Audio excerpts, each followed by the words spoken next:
Bienvenue dans Coalition, le podcast de Sport Power qui donne la parole à celles et ceux qui font le business du sport féminin. Je suis Sophie Sauvage et j'accueille 2 fois par mois à ce micro des championnes, des entreprises, clubs, institutions pour explorer ensemble l'économie du sport féminin, ses modèles de développement et le chemin pour construire une trajectoire pérenne et ambitieuse pour l'ensemble des acteurs sportifs et économiques. Bonne écoute! Aujourd'hui, pour le nouvel épisode de ce podcast Coalition, je reçois une femme exceptionnelle qui construit sa trajectoire au rythme de ses combats professionnels. C'est Emma Gongora, boxeuse professionnelle, qui va nous raconter comment elle est passée du 400 mètres à la boxe pro, en passant par des titres de championne du monde, championne d'Europe, championne de France de kickboxing. Une trajectoire qui ne s'arrête pas aux salles de boxe et au ring, qui se construit aussi sur le côté entrepreneurial, car la boxe professionnelle, c'est pas si simple et il faut avoir beaucoup de cordes à son arc pour réussir à s'imposer dans ce milieu. Bonjour Emma. Bonjour, ça va Sophie? Ça va. Merci. Tu vois, je suis un peu émue de te recevoir aujourd'hui. On s'est rencontrés il y a 1 an à Marseille, Ouais, c'est ça. lors du SportMed Summit et puis, depuis, ben, je te suis, je vois ce que tu fais et comment tu t'engages pour, réussir à avancer sur ta carrière professionnelle au Ouais, prix de vraiment beaucoup d'efforts et tu vas nous raconter ça. Peut-être qu'on c'est commence par le début, oui, le 400 mètres, 400 haies? oui, ça m'a rappelé des Déjà des trucs des bons très durs, souvenirs. quoi. Ça m'a rappelé des bons souvenirs quand tu as fait la présentation. Oui, en fait, c'est vrai que, mes parents, toutes petites, m'ont tout de suite mis à la course. Je pense que c'est du fait de mes grandes jambes et du coup, en fait, ça m'a vite plu et je suis vite passée au saut de haie, enfin, la course de haie et rapidement 400 mètres haies, c'était une discipline, en fait, qui me tenait à cœur et je fonctionnais bien, là-dedans. C'était une discipline très dure. Le 400 mètres, déjà c'est dur et en plus on rajoute, des obstacles et en fait, en athlétisme, vu qu'il y a beaucoup de monde, c'est très difficile enfin le niveau est très élevé. J'ai fait 2 fois les championnats de France, dont le dernier où j'étais, la place, la plus compliquée, c'est la 4e place. J'ai fait une sélection aux championnats d'Europe pour les championnats d'Europe.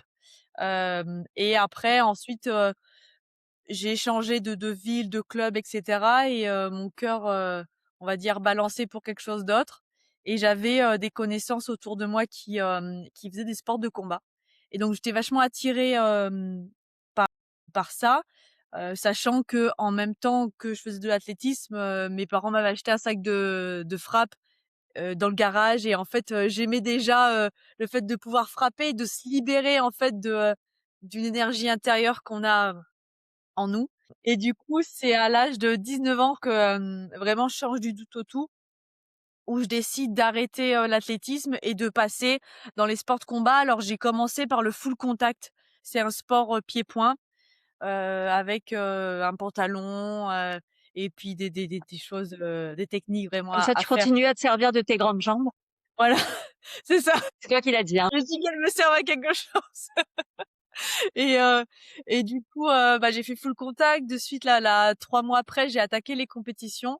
Donc là, c'était en amateur et à la fin de cette première année, je finis championne de France et en fait, de là, je pense que j'ai eu, le déclic, enfin, tout au long de cette année, mais là, ça m'a dit: «Bon, OK, bah, c'est quelque chose de nouveau, mais ça me plaît et je suis bonne là-dedans, donc je vais continuer» et surtout que moi, j'aime faire un sport, c'est pour la compétition et je vais chercher pas seulement la gagne, mais aussi, aller chercher le plus, haut niveau que moi je peux avoir et du coup, bah, j'ai fait ça mes 3 ans. Après, je suis passée en kickboxing. Ça, c'est une autre, discipline du pied-point, mais ça reste globalement la même chose. En 2017, championne de France pro, en 2018, championne d'Europe et en 2019, championne du monde et en Italie, donc chez l'adversaire, donc ça, c'était vraiment génial. Et ensuite, en 2020, les choses de la vie font que je bascule en boxe anglaise et en fait Plus haut niveau, parce que championne du monde, c'est championne du monde. Enfin, tu vois, oui, c'est oui. déjà, tu étais le top du top et là, tu te dis: «Bon, c'est bon, je peux passer à autre chose». C'est ça que En tu fait te dis ou pas? en fait, je me suis à vrai dire, c'est pas ça a été une décision que j'ai prise malgré moi, de changer de discipline pour, sans rentrer trop dans les détails, ça collait plus avec mon coach. Moi, je savais que j'avais quelque chose à faire à l'international. Il y avait énormément de grosses organisations, en Chine avec des kickboxeuses, qu'on appelle, qui étaient de très bon niveau et je voulais voir autre chose et seulement, bah, avec mon coach, de l'époque, ça collait ça, enfin ça collait plus au niveau de mes objectifs et du coup, bah, j'étais un petit peu bloquée où je m'entraîne, qu'est-ce que je fais et cetera. Du coup, bah, je suis passée, en boxe anglaise dans un club à Marseille que je connaissais déjà, puisque quand j'étais en professionnel kickboxing, je faisais également de la boxe anglaise, mais au niveau amateur, pour un peu, améliorer mon kickboxing et du coup, bah, je commence les combats, en boxe anglaise, je prends en fait au début 2 filles très expérimentées, dont une très connue de tout le monde, Estelle Mosley, championne Du jour au olympique. lendemain et Voilà, du jour au lendemain, c'est ça? On t'appelle le mardi en te disant, «Il y a c'est un ça. combat, Estelle a un combat prévu vendredi, son adversaire a déclaré forfait, enfin il est pas dispo finalement ou a déclaré forfait, est Elle blessé. avait le Est-ce que covid, tu es partant?» c'est Ah, il ça, avait le coach. exactement. Exactement, tu as bien résumé, en fait, c'était un peu ça.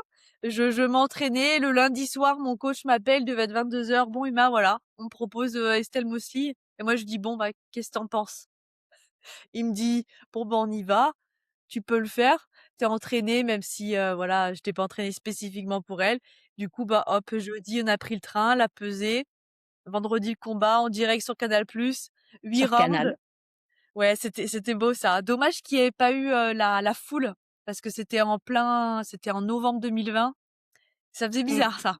Ça, j'avoue, ça faisait bizarre de combattre dans une salle presque vide et du coup, bah, le combat pour ma part, s'est très bien passé mais la victoire, ne m'est pas attribuée et après, bah, je continue, l'année d'après, je suis championne de France.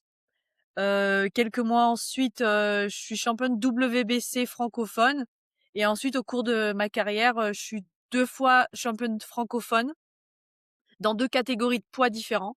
Le dernier titre c'est en 2024, le décembre 2024 où, je combats pour la ceinture WBA Gold. Donc c'est la WBA, c'est l'une des fédérations majeures en boxe anglaise et la Gold, c'est la demi-finale mondiale.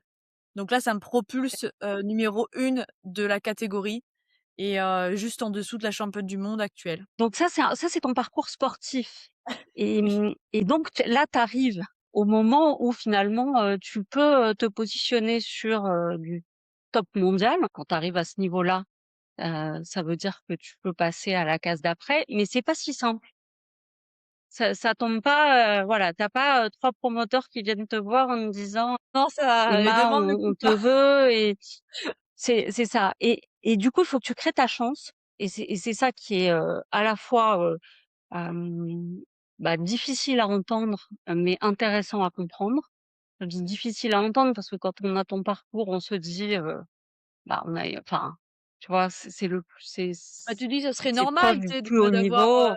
Oui, c'est ça, voilà, des opportunités c'est et ça, en fait, tu les as pas, alors qu'en parallèle, on sait que la boxe féminine au niveau mondial commence à quand même à bien décoller. Il y a quelques combats, particulièrement emblématiques, Madison Square Garden et cetera, Amanda Serrano, bon, enfin c'est ça, tout ça. les 6 Ouais, 000 000 ouais.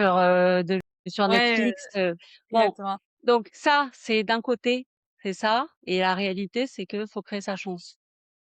Exactement, faut la créer et puis c'est vrai que dans ma présentation, je me suis arrêtée à mon titre là en 2024 et en fait, l'année 2025 l'année 2024 s'est finalisée très bien avec cette ceinture. Bim, je monte dans les classements, WBA, je suis première et en fait, je me rends compte que, hem, la phrase «le travail paye», eh bah, elle est pas si vraie que ça et en fait, parce que le travail ne paye pas de manière générale, ne paye pas. C'est pas parce qu'on va travailler dur que forcément il va y avoir le résultat, une opportunité qu'on attend. Ça, c'est faux. C'est peut-être de la désillusion, mais c'est de la vérité et c'est de la réalité. Et du coup, 2025, je pars une première fois au Canada pour m'entraîner. Je pars 2 semaines et je reviens, je combats, mais c'est un combat que j'autofinance. C'est-à-dire que, bah, je crée, une opportunité parce que je viens d'avoir un gros titre, mais il faut que je reste quand même active en attendant la grosse opportunité. Donc, je fais un petit combat en France, à Bordeaux, dans un gala qu'un boxeur organise lui-même aussi. Mais bon, c'est une belle opportunité pour moi de combattre. Ensuite, je passe, presque toute la moitié de l'année à attendre, mais à m'entraîner, en fait. Ce qui est le plus dur, c'est d'espérer, donc, mais de toujours espérer, mais d'être au à un niveau d'exigence et d'entraînement très élevé parce qu'on ne sait jamais. Le au cas où l'opportunité, la grosse opportunité arrive, il faut que je sois prête et je peux pas la louper et du coup, je passe tout l'été comme ça et début août, je reçois un message pour, un combat, un championnat du monde WBC à Houston contre l'américaine championne en titre et là, Mais ça, c'est pas venu tout seul aussi, c'est venu parce que tu t'es montré, parce que tu es allé à la convention WBC, enfin, tu C'est as ça. été contacté En sur fait, les c'est réseaux ça, il sociaux. faut faire parler de soi, il faut bouger, il faut se montrer, Personne ne le fait pour toi. c'est ça. C'est pas quelque chose, d'être, égocentrique, et cetera. Non, c'est que notre carrière en tant que, sportive, athlète, on a que ça, on vit pour ça, on mange, on dort pour cette carrière et ce serait que du gâchis si, par peur d'en faire trop, on se montrait pas, on montrerait pas qui on est, quoi. Et par exemple, au mois de juillet, il y avait une convention WBA, donc une autre fédération dans laquelle j'avais ma ceinture gold et que ça bougeait pas, il y avait pas d'opportunité pour au-dessus. Je suis allée jusqu'à Madrid devant, la commission de cette fédération. J'ai pris le micro, j'ai parlé en anglais et je leur ai dit: «Voilà, j'ai la ceinture, je suis la championne du monde gold et je sais qu'il y a l'Espagnole qui est championne du monde intérim. Venez, on fait le combat». Et là, Mmh. j'ai pas eu bon, les gens me regardaient un peu avec des gros yeux, me disaient: «Qu'est-ce qu'elle fait? C'est pas c'est du jamais vu», mais je suis là, j'ai pris mon billet d'avion et je dis: «Bon voilà, vous m'avez vu, voilà, je veux un combat, il faut qu'on y aille, quoi». Et peut-être que ça a servi, ouais, à cette autre opportunité, ouais. Tara Brown, ça, c'était en septembre. Tu pars à Houston, une dizaine de jours avant ton combat. Là, tu t'organises, comment t'as fait? T'as financé ou là, pour le coup, tu étais financée? Là, quand le combat vient d'une, promotion, la promotion paye ou, finance, la logistique, c'est-à-dire le trajet, le logement, la nourriture de la boxeuse et de 3 autres personnes dans son coin. Donc moi j'avais, mon coach et mon soigneur, mais du coup, je me suis dit: «États-Unis, décalage horaire, entraînement, nourriture, perte de poids, il faut que je prévoie». Du coup, à mes frais, je suis partie une semaine avant. Donc je suis arrivée une semaine avant là-bas avec, mon soigneur qui est mon papa et du coup, j'ai pu m'entraîner parce que j'ai pris contact avec un boxeur français qui s'entraîne à Houston. Donc il m'a donné l'opportunité de m'entraîner là-bas pendant une semaine. Il m'a donné un petit peu des conseils où aller et du coup, j'ai loué un Airbnb, loué une voiture, la nourriture et cetera pendant une semaine avant la semaine du combat et ça, je pense que c'est quelque chose à faire. Prévoir soi, on sait ce qui est bon pour nous, quoi. Et ça, Emma, ça veut dire que que tu t'es organisée pour avoir des ressources financières qui te permettent de faire ça et ça, tu le fais à travers tout ce que tu fais en plus, de la boxe. Oui. Parce que tu t'entraînes, tu fais tout ce que tu peux pour être au plus haut niveau toute l'année en fon pour, ce qui est quasiment impossible, hein. Tu peux pas être au plus haut niveau toute l'année, mais en tout cas, tu fais tes périodes d'entraînement. Mais à côté, tu développes des projets, tu es coach sportif, tu fais des stages, tu fais des tas de trucs et tu as des partenaires que tu as trouvés. C'est vrai que j'ai fait une première présentation qu'au niveau, sportif et boxe, mais c'est vrai qu'à côté, j'aime bien avoir vraiment depuis toujours avoir plusieurs casquettes. J'aime pas, qu'on me mette dans une seule case, j'aime bien appartenir à plusieurs parties. Donc je suis boxeuse, mais je suis aussi, entrepreneur. J'ai créé ma marque qui s'appelle Carré Cordé il y a maintenant 5 ans.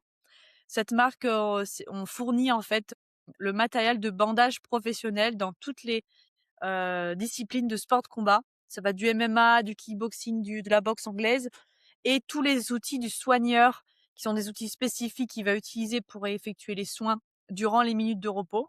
Et en fait, tout ça, je les vends partout en France et en Europe. Et donc ça, c'est mon côté entrepreneur. À côté de ça, j'ai créé une association depuis toujours, depuis mes débuts pro, qui met en avant la boxe féminine. Et c'est pour cela que je fais des stages, que je viens des stages à plusieurs fois par an où les clubs m'appellent pour que je partage un peu mes connaissances, mon expérience. J'ai aussi une casquette de réserviste citoyenne. Donc en fait, c'est le général de corps d'armée de la zone sud qui récompense des civils. Donc on n'est pas opérationnel, hein, c'est des civils pour leurs faits, pas d'armes, mais pour leurs faits citoyens. Et donc là, j'ai représenté la France au niveau international, mondial, et j'ai plusieurs fois pris part et participé à des activités de l'armée pour les blessés désarmés. Donc des courses, des marathons sportifs, et cetera. Et tout ça, en fait, aussi, je le fais et je garde un lien très proche avec des entreprises qui me soutiennent. Et il y a des entreprises parfois qui me soutiennent depuis vraiment, vraiment des années, depuis mes débuts en kickboxing. Et ces entreprises me sponsorisent et m'accompagnent dans ma carrière. Et donc c'est grâce à ces entreprises que je peux préparer, là, par exemple pour Houston, que je peux venir une semaine avant, être dans les meilleures conditions possibles pour mon championnat du monde. Tu dors parfois ou jamais? Oui, je donne des coachings aussi, comme tu l'as dit. Mais oui, je dors. Je dors, ouais. Parce que c'est impressionnant, à la fois en termes de volume de choses que tu fais, tout simplement, enfin, quand tu en parles là, enfin, moi je suis impressionnée, mais en termes d'organisation et puis de capacité à mener tout de front. Donc tu dois avoir une organisation absolument incroyable et puis on sent ta posture de leader, que moi j'adore. Je trouve que tu renvoies une image, tu es sûre de toi, tu présentes hyper bien tout ce que tu fais. C'est quelque chose que tu as travaillé, c'est naturel. Tu le développes aussi tu vois? Est-ce que tu fais des conférences dans les entreprises qui te qui te soutiennent? Parce que je trouve que le ton que tu as, il est hyper, pertinent. Merci. Merci pour ces compliments. Non, je t'avoue que c'est pas inné. J'aime, enfin habituellement, j'aime pas forcément parler devant un public. Et au fur et à mesure, vraiment au fur et à mesure, c'est quelque chose qui se travaille, hein, qui s'entraîne. À parler devant du monde, présenter ce que je sais faire, me présenter. C'est compliqué, hein, quand on sait ce qu'on est, on sait ce qu'on fait, mais le dire et l'expliquer à des personnes qui connaissent pas du tout le sujet, ça c'est notre paire de manches. Du coup, des conférences, oui, j'en ai fait plusieurs. Alors je sais pas si vraiment le mot conférence, peut-être ça paraît peut-être gros, mais c'est vrai qu'il y a un des sponsors qui m'a demandé de faire une conférence lors de sa convention annuelle, où j'ai parlé de ma carrière, où j'ai vraiment mis et axé sur des points pas stratégiques, mais des points, comment dire? Impactants de ma carrière. Le doute, la remise en question, l'effort, la discipline, et cetera, l'organisation comme tu disais. Et au final, je pense que, on a toujours mis depuis peut-être la nuit des temps, le rapprochement entre le sport et l'entreprise. Et c'est quelque chose qui me plaît de partager ça. Et je pense que les collaborateurs d'entreprise, ils y voient une cohérence. Moi, je pense que c'est très puissant parce que ma conviction, que je répète tout le temps et sans doute dans chaque épisode de podcast avec une championne, mais c'est, que la parole des championnes, elle est particulièrement puissante parce que les championnes, elles sont sur la même planète que nous. Enfin, on vit, tu vois, on vit sur la même planète, qui est pas sur une autre planète, mais en plus, tu es une championne. Non, mais ça veut dire qu'il y a à la fois à combiner la normalité et l'exception. Et du coup, quand tu parles aux gens de ce que tu fais, il y a toute une partie qui leur parle, en fait, qui les touche directement et c'est ça qui est très puissant. C'est vrai que la vie, moi je la conçois pas autrement qu'active, que peut-être à 100%. Et je crois que je me rappelle d'une phrase que j'avais dit à ma mère: «Ah moi je veux faire un métier où où je veux faire secrétaire, comme ça il y a plein de choses sur mon bureau et comme ça je peux toujours faire quelque chose. Bon, je suis pas secrétaire, mais sur mon bureau il y a toujours quelque chose à faire et dans ma vie aussi. Et je pense en fait que dès petite, je me suis dit en fait, il y a combler les trous de ma journée pour être active et être proactive justement, ouais. Donc tu crées ta chance, tu es entrepreneuse, tu es boxeuse. Là, tu viens de faire une expérience encore différente puisque tu es partie 2 mois au Canada pour être, sparring partner de Caro Vert avant son championnat du monde, qu'elle a gagné. Donc ça veut dire que, tu l'as bien C'est on a préparé. gagné, ouais. Heu, ouais, vous avez gagné, c'est ça, toute l'équipe a gagné. Je crois que tu avais boxé contre elle, Oui, donc tu la c'est une connaissais ancienne comme ça. adversaire, ouais. Et comment tu fais cette opportunité? C'est vrai que cette expérience, elle a été, bouleversante d'abord et après, très, instructive et impactante. Bouleversante en premier parce que, bah, j'ai été contactée par sa manager qui, en fait, me propose ça, voilà, de le projet d'être la sparring partner et de partir au Canada pour préparer Caroline. Et en fait, moi je me dis: «Mais attends, c'est la même Caroline?» Mon adversaire quoi, mon ancien adversaire. Du coup, bah, c'était un combat vraiment très engagé qu'on a fait toutes les 2. La suite après du combat n'a pas été, des plus amicales et du coup, voilà, je savais pas trop, comment ça allait se passer. Mais au final, je t'avoue que j'ai pas tellement hésité, quoi.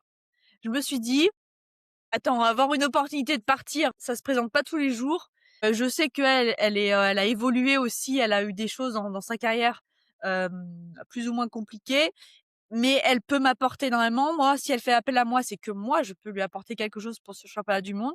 Donc j'ai dit: «OK, let's go». Je pars le 12 décembre et je reviens le 12 février. Donc là, c'est 2 mois pleins et j'arrive là-bas au Canada. Bon, autant te dire qu'il faisait pas chaud. On était aux alentours de moins entre -20 et -15, en moyenne. J'arrive là-bas et je découvre, une structure, autant matérielle, une structure matérielle, autant une structure, même, même mentale, sportive, totalement différente que ce que je connais, pardon, en France. Et en fait, je fais: «Waouh, c'est c'est ce que je veux, quoi!» C'est ce que je veux et pourquoi j'ai pas connu ça avant? Du coup, bah, on s'entraîne et en fait, je me suis beaucoup fait la réflexion quand j'étais là-bas, c'est que, tu sais, habituellement, en tant que boxeuse, bah, voilà, on prépare un combat, on est, comment dire? L'acteur principal de notre combat, de notre préparation. Et là, en fait, toujours boxeuse professionnelle, mais je suis pas l'actrice principale parce que je vais pas combattre. Et en fait, je me suis juste fait cette réflexion, pas parce que je me sentais pas bien dans cette position, mais parce que c'était nouveau. Et je me suis dit: «Attends, mais comment tu te sens là?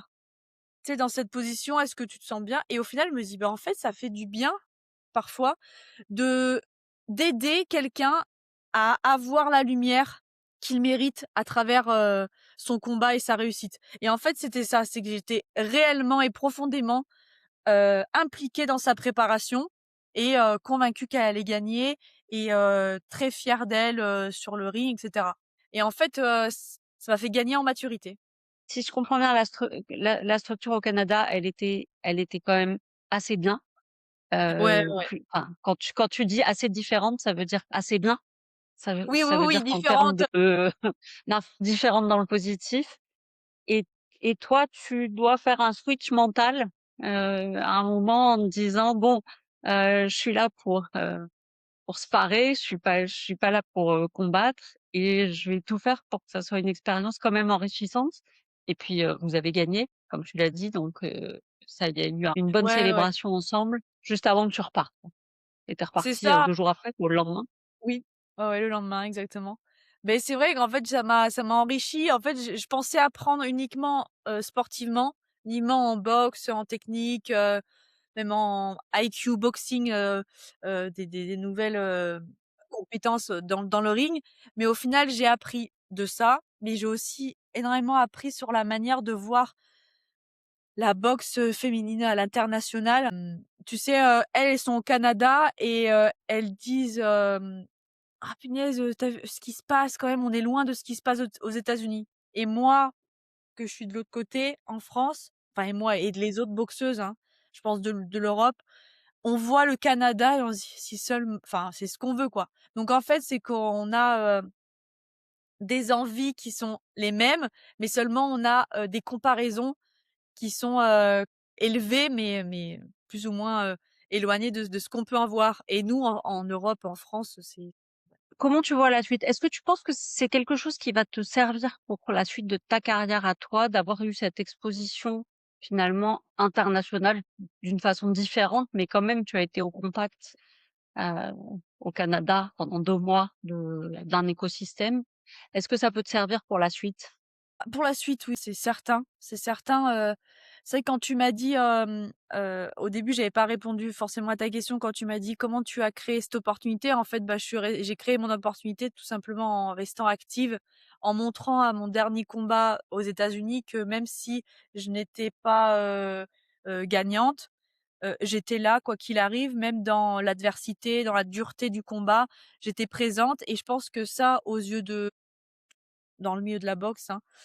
Ça a marqué, en tout cas. Et même si j'ai pas gagné, bah, ma récompense a été d'être appelée en tant que sparring partner. Un sparring partner pour, celles qui et ceux qui ne savent pas ce que c'est un partenaire d'entraînement qui va aider la boxeuse qui prépare un combat à, se mettre en situation de combat. Alors pour ceux qui regarderont la vidéo, on a un peu changé d'ambiance. On a une petite panne technique et donc on reprend un jour après la suite de notre échange avec Emma. Emma, on a parlé de ton expérience au Canada. Aussi, tu as parlé de la façon dont, depuis la France, on regardait le Canada, depuis la Canada, comment on regarde les États-Unis. Moi, j'aimerais savoir ce que tu penses de l'avenir de la boxe féminine en France. Est-ce que tu vois des choses, qui finalement, vont se mettre en place pour, donner un peu d'élan? Qui vont se mettre en place, je sais pas, mais en tout cas, peut-être des choses qu'il faudrait et qui feraient du bien à la boxe, en général et la boxe, féminine. C'est, que, bah, en fait, la vision de la boxe soit différente. En France, c'est assez associatif, enfin, c'est tout associatif au niveau du sport. D'un côté, c'est super bien, mais de l'autre, quand on veut passer et quand on est en concurrence avec des professionnels dans le reste du monde, et ben nous, le niveau associatif et l'engagement qu'un club, que la fédé peut donner, même nous qu'on peut donner, bah, il est vachement restreint. Je pense que, les clubs doivent et puis la fédération doit aider ces clubs à se professionnaliser, à mettre, une structure, en place pour les athlètes, et je parle des athlètes, des boxeurs. Comment? C'est à réflexion, je j'ai pas la science infuse non plus, mais je pense que c'est vers là que si on veut avoir des résultats, c'est vers là qu'on doit tendre. Ensuite, je pense que en France, on le sait, toutes et tous, c'est que la France manque cruellement de visibilité, au niveau sportif. On parle beaucoup, bah, de foot évidemment, peut-être un petit peu de rugby, ils ont un petit peu de lumière, mais sinon le reste, des autres sports sont un peu, pas à l'abandon, mais c'est, seulement voilà pour les JO, on a un peu de natation, on a du tennis, pour Roland Garros, mais vraiment c'est assez, restreint. Et je pense que la visibilité va attirer des personnes qui vont investir, des privés, et du coup, ça va créer des promotions. Les promotions, c'est ce qui fait vivre, le sport. Ça va faire signer, en fait, les promotions, c'est des organisations qui vont faire signer des combattants sur 1, 2, 3 ans avec plusieurs combats par an. Donc là, en fait, c'est changement de vie, changement de carrière pour un boxeur. C'est-à-dire qu'il peut, au final, se projeter dans sa carrière. Parce que je pense que maintenant, et je suis pas la seule, j'avais un combat, par exemple, j'ai fait ma ceinture WBA Gold, donc la demi-finale mondiale qui m'a projeté numéro 1 de ma catégorie, et après la suite c'est quoi? Et ben, il y en a pas. Et en fait, tout le temps d'espérer, de se tenir, à un haut niveau d'entraînement, ça nous épuise, ça nous fait espérer pour rien, ça on sait pas, et en fait ça ouais, c'est un épuisement physique et mental. Donc je pense que la professionnalisation avec l'aide de la fédé, je pense que c'est quelque chose d'essentiel pour la suite. la boxe, je connais pas très bien. Le secteur professionnel, de la boxe est lié à la fédération ou est indépendant? Parce que la fédé, on la voit souvent, autour des jeux olympiques et de la boxe olympique. Donc est-ce que la partie professionnelle est aussi gérée par la fédération ou c'est complètement, Bah, privé? oui, oui, mais tu as raison au final de poser cette question parce que, et ça me fait sourire parce que vu de l'extérieur, en fait, c'est ce que nous, professionnels, on ressent. C'est-à-dire qu'en fait, on voit la fédération, donc nous, on paye une licence chère et on paye une licence, chaque année à la fédé, mais en fait, on n'a après plus aucun lien avec cette fédération, si ce n'est que lorsque que l'on combat à l'étranger, on doit demander une autorisation de sortie à la fédération. C'est le seul lien, voilà, qu'on a. On n'a pas enfin d'aide. Moi, je demande pas qu'ils nous payent quelque chose, mais peut-être, qu'ils nous aident, à nous structurer, qui, aident les clubs, parce que les clubs ont aussi une grosse, licence à payer pour s'affilier à pour, quand ils ont des combattants, ils doivent payer une grosse licence. Ça peut être un frein aussi à certains clubs. Donc, mais sinon, ouais, elle est vraiment, avec, le côté amateur, équipe de France, Jeux olympiques. Je voulais, rajouter quelque chose aussi sur, la boxe féminine. C'est vrai qu'au final, on a des pépites en France, des filles, qui se battent, bah, qui se battent bien, qui combattent bien et qui sont dans les classements mondiaux assez élevés. Nous, petite France avec, des clubs associatifs, on arrive à faire de belles choses et je me dis à chaque fois et je pense que je suis pas la seule, je dis: «Si on avait la moitié de, ce que le Nord américain, par exemple, avait, mais on ferait des choses merveilleuses. On a des filles qui vont, faire, hem, des championnats d'Europe à l'étranger qui ramènent la ceinture. On a des filles qui sont, championnes WBC silver, c'est l'équivalent de la gold, c'est la demi-finale, c'est la ceinture juste avant le monde et et en fait, voilà, on a des filles qui sont vraiment talentueuses et des garçons aussi. Mais en fait, c'est qu'il manque d'argent, manque de visibilité et en fait, on en revient toujours pareil, l'argent, c'est le nerf de la guerre, mine de rien. C'est sûr.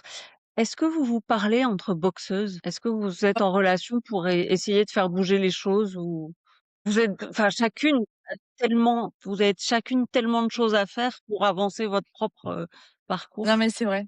Tu as raison. Je faisais partie d'un groupe, sur WhatsApp, hem, il y a 3 ans, d'un groupe de femmes boxeuses, mais c'est vrai que ça a pas duré, longtemps et personne n'avait vraiment un vrai projet. C'est vrai que c'est quelque chose qu'au final, au lieu de se battre chacune de son côté, on devrait se battre ensemble, créer quelque chose et le proposer, à qui veut l'entendre et je pense que c'est à la fédé ou à quelqu'un qui a envie de faire bouger les choses. Mais comme tu le dis, je pense que on le fait pas parce qu'on n'a pas envie, mais je pense en fait que on est, sur plein de projets personnels. Il y en a qui travaillent encore, d'autres qui créent des projets et du coup, bah, on se dit: «Mais en fait, on rame toute seule alors que si on était toutes, sur le même bateau, bah, on irait beaucoup plus vite» et ouais, mais je pense que c'est quelque chose à faire. En tout cas, moi, c'est quelque chose que je ressens au fur et à mesure de mes échanges. J'ai l'impression qu'il y a une envie et un besoin d'échanger. Et finalement, les problématiques du sport féminin, elles sont, il y a toujours une base commune, un peu dans tous les sports. Donc je dirais que, dans un même sport, bah, elles sont encore plus communes entre les sportives.